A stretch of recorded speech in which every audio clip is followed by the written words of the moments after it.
You ever feel like you're watching something important the moment it happens? Like the air changes, the noise gets louder, the cameras swing in one direction, and suddenly, everyone starts paying attention, even the ones who were pretending not to.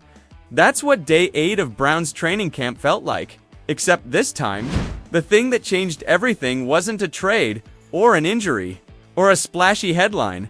It was a kid the organization tried to tuck away in the shadows, a rookie quarterback named Sanders, a name the front office barely muttered after the draft. A guy the owner disowned publicly before he ever took a snap. K-player the media wrote off his camp depth, behind 3 others on the depth chart. But here's the thing. You can only keep the truth buried for so long, because on day 8, Sanders didn't just make noise, he made history.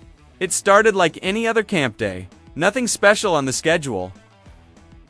Rotations, walkthroughs, individual drills.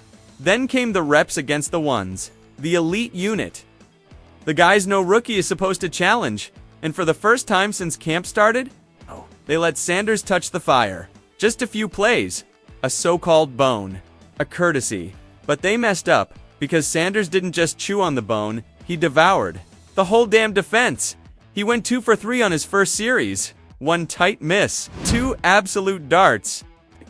One to Gage Larvadain on a rollout, the other a needle threader to Cade McDonald, with defenders smothering him. It wasn't a fluke. Okay, it wasn't adrenaline. It was surgical. It was calculated. It was the moment. The Browns lost control of their quarterback narrative. And here's the kicker. He did all of it with second-team weapons. No Amari Cooper. No David Njoku. No starting tackles.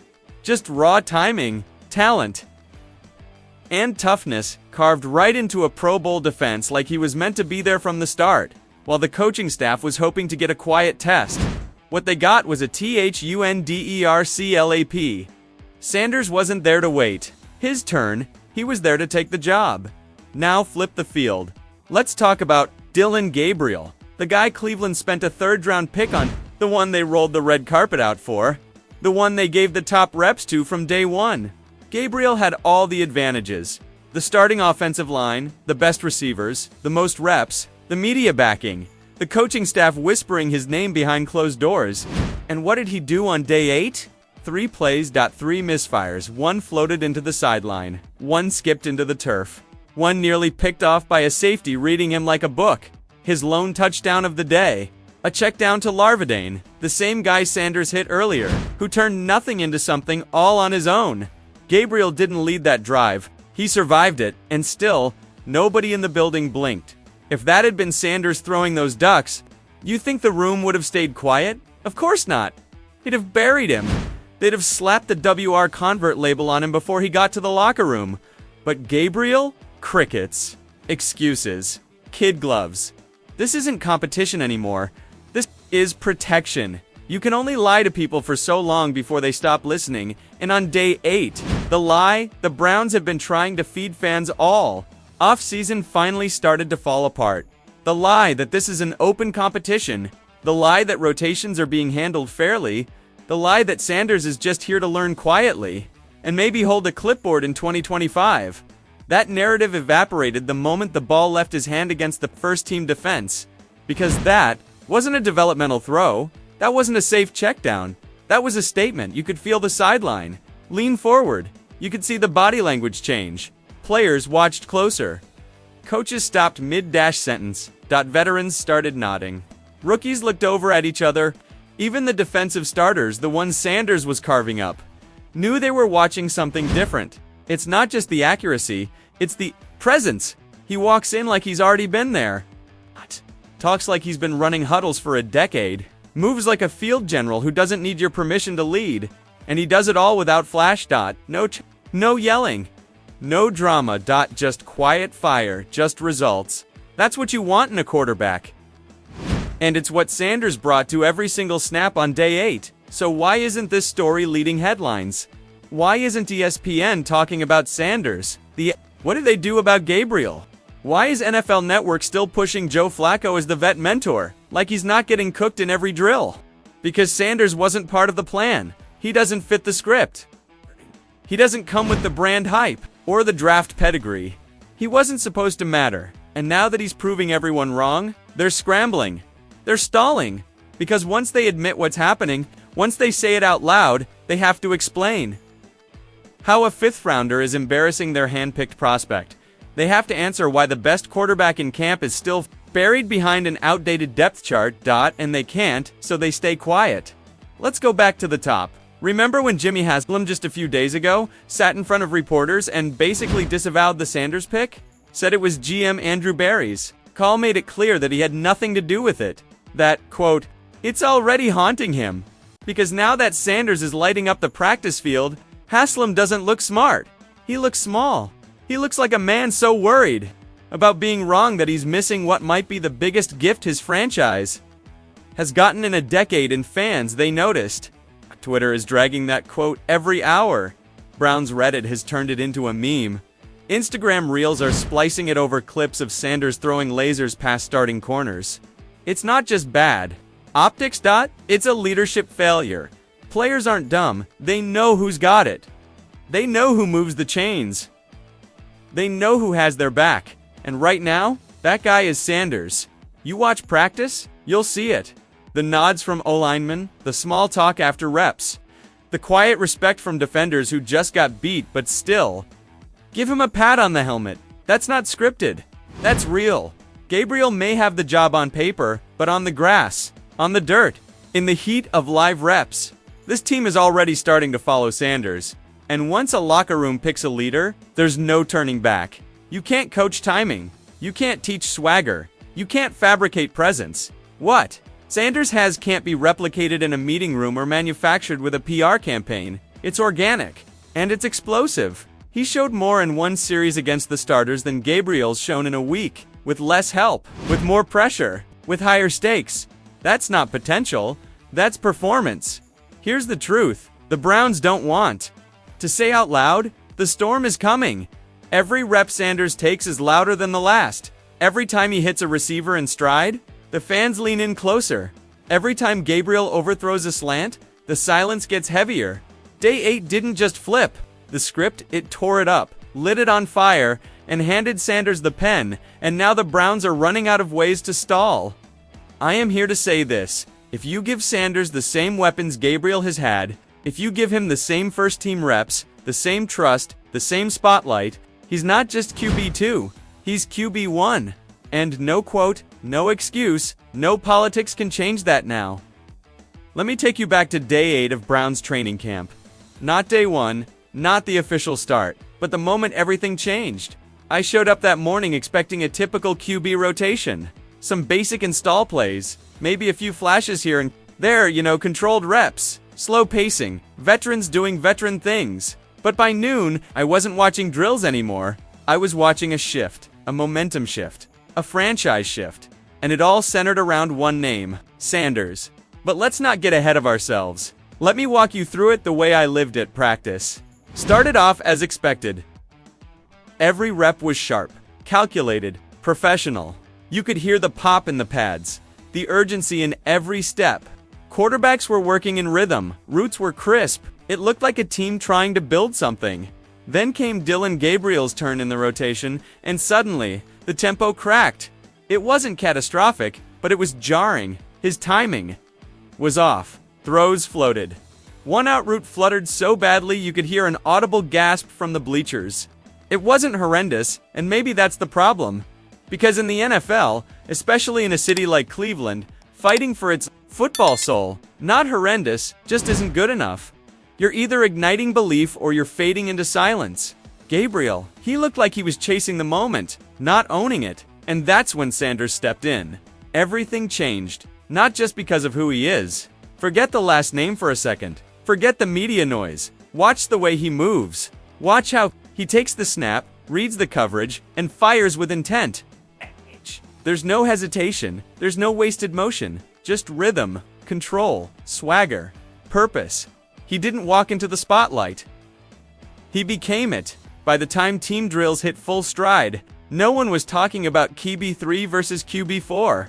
That narrative was dead. What people were whispering and eventually yelling was something much louder. This ain't a competition, it's a blowout.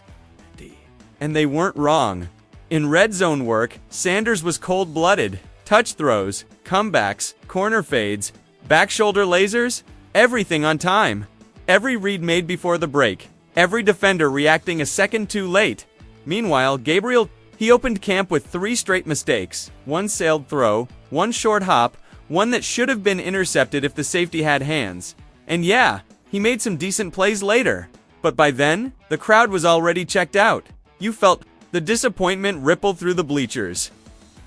Fans aren't dumb, they know what they're seeing, and this isn't just hype. It's not emotion, we've got the data. Closed OTA reports.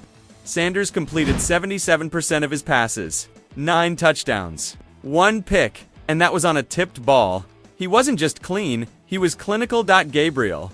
More reps, easier coverages, still couldn't string completions together without hiccups. That inconsistency, it carried over into day 8. That's why the noise started growing.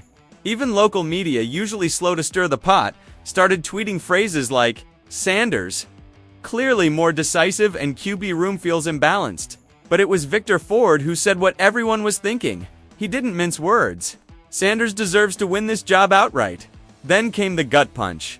You don't draft a short quarterback in the 3rd round just because he's got a firm handshake and good manners. Boom. Not slander. Just facts. See. Gabriel's 5 feet 11. When the pocket collapses, so does he. His footwork gets jittery, his reads vanish. You can feel him second-guessing himself mid-play. Sanders, unshaken. Stays tall, delivers, commands, and that's the word I keep coming back to.